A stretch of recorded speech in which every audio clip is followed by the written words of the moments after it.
Hello, this is Mark Smith with Family Tree Counseling Associates, and I'm at the beach, actually Myrtle Beach, and I'm going to be speaking on this particular video on restoring romantic love.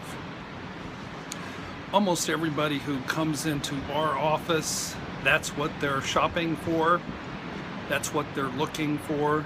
The romantic love that they've been involved with is no longer serving them well. It's just not working. It's been destroyed by an affair, by years of neglect, by an addiction, by a lack of communication, by any number of factors, and they are coming to have some restoration work done.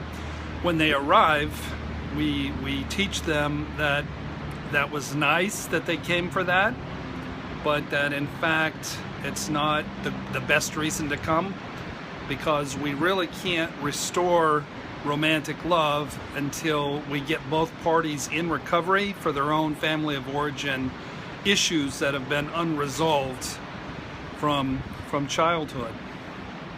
And that's really the work. Not so much fix the marriage. The marriage is actually designed to get you into therapy, to tear down your defenses, make you sort of miserable, to go sit in front of somebody who can truly help you like we can at Family Tree Counseling Associates. So you come in looking to restore romantic love. We're not going to have you get tapes on sexual techniques. That's not the issue. It is for some couples, but not very many. I bet through the years, couples I've worked with, that being one of the main issues, a lack of sexual experience or just knowledge, maybe 2 out of, 5,000. That's not the issue. Sure, the sexual life, the romantic life has withered and died for the most part, but it's not because of bad technique. There might be bad technique, I don't know, but that's not why it's happening. It's happening because of a lack of communication. And so you're saying communication's a problem. No, I hate that when people say that. It's really a lack of resolving conflict is really what it's about. We also believe that you can restore love using Harley's approach that he outlines in his needs, her needs.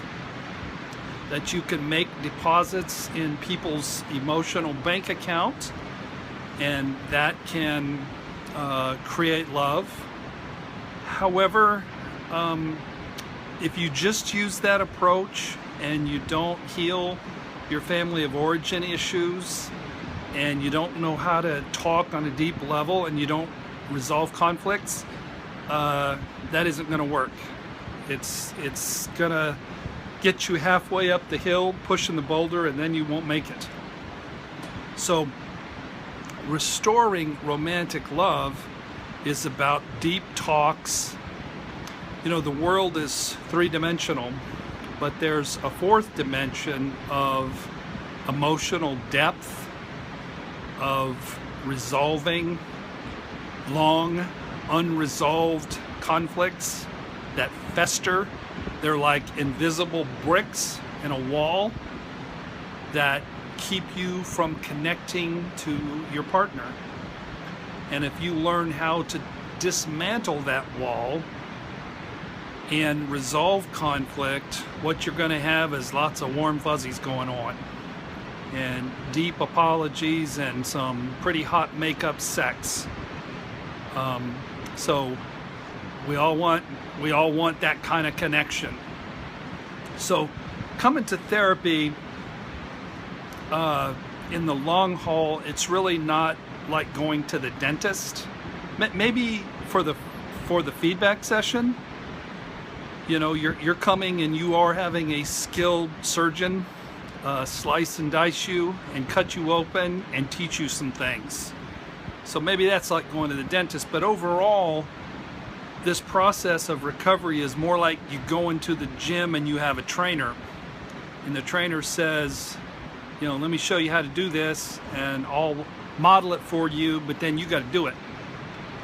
And you got to break a sweat, and you got to put some skin in the game if you're going to make some progress. I often tell my clients that I view going to therapy as going to the spa, but a lot of them don't get that. I believe that though, because it's self-care. You're going and pouring out your soul and being heard and being understood by somebody who has wisdom, who can help you. That's a very nurturing experience.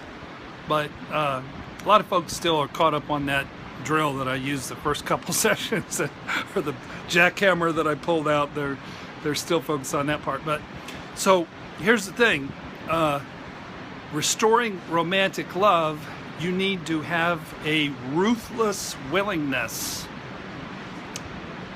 Now, don't forget that term, ruthless willingness. I stole it from Dr. Amy Dansby, who is new to our staff.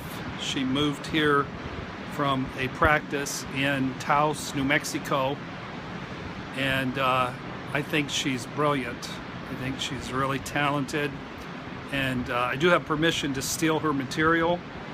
A ruthless willingness to be authentic, to be vulnerable, to be emotionally exposed, emotionally naked, to share whatever comes up, no matter what it is, even if it's embarrassing, even if it might bring up some conflict. You have to have a ruthless willingness to openly examine your own issues. That means overcoming shame, not being defensive. You have to have a ruthless willingness to really understand and accept yourself, where you come from, and who you are, again, without shame. So I had a recent therapy session that I'll talk about in the next video that dug really deep. I thought who I was your typical counter-dependent who, yeah, I have abandonment issues, but I thought my core was shame. I'm not good enough. I'm a piece of crap. You know, that's the core of your typical hard-driving, successful counter-dependent. But it was pointed out to me, and I had some insights that really it's more about my abandonment from my mother. It's really more the core for me. But I tell you what, that peeled the onion. I've been raw for 2 or 3 days. Had some tears come up, and it's wonderful, but it's stressful. I'll tell you what. Being in this fragile, vulnerable place of digging around in therapy, you got to come to work. You got to be committed to the process, because it's no picnic. You also have to have a ruthless willingness to really understand and accept who your partner is and where they came from, without judgment. You know, so often couples judge their partner. You recruit them, they are exactly who you recruited, and then they do exactly what you recruited them to do, but we feel ill-used, you know, by them doing us dirty by, you know, delivering exactly what we signed them on to do. So you also have to have a ruthless willingness to be responsible for yourself. There are no victims. There are no victims in marriage ever, in the history of marriage, in the history of relationship. You get what you arrange for yourself.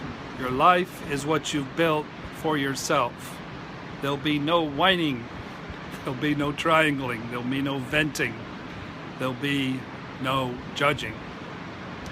You need to have a ruthless willingness to feel empathy and show empathy. When you see the wounded little kid in your partner, don't be disgusted. don't be repulsed. That's a reaction to your childhood wounds.